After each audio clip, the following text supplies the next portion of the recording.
آپ سب جانتے ہیں کہ اس دنیا میں فساد کی بہت ساری شکلیں ہیں۔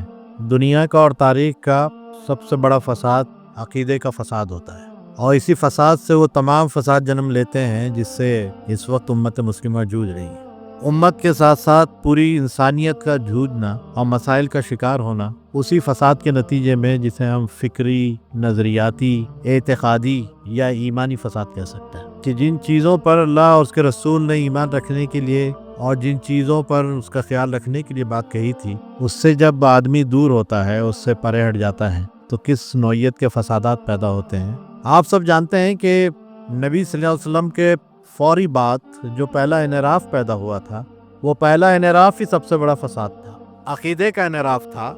رسالت کے جھوٹے دعوے دار پیدا ہو گئے تھے۔ نبی صلی اللہ علیہ وسلم کے بعد رسالت کے جھوٹے دعوے داروں نے ختم نبوت پہ اپنی شرکت چاہی تھی۔ ظاہر ہے کہ ایک ایسا حملہ تھا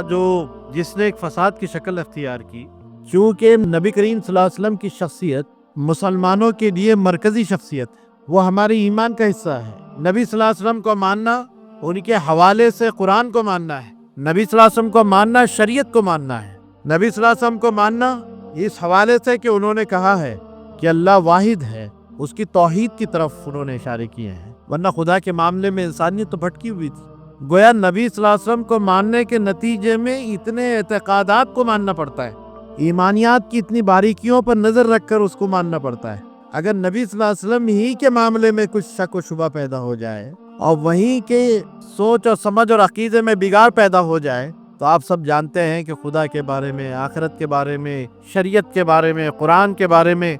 آدمی کے اندر فساد پیدا ہی ہو جاتا ہے۔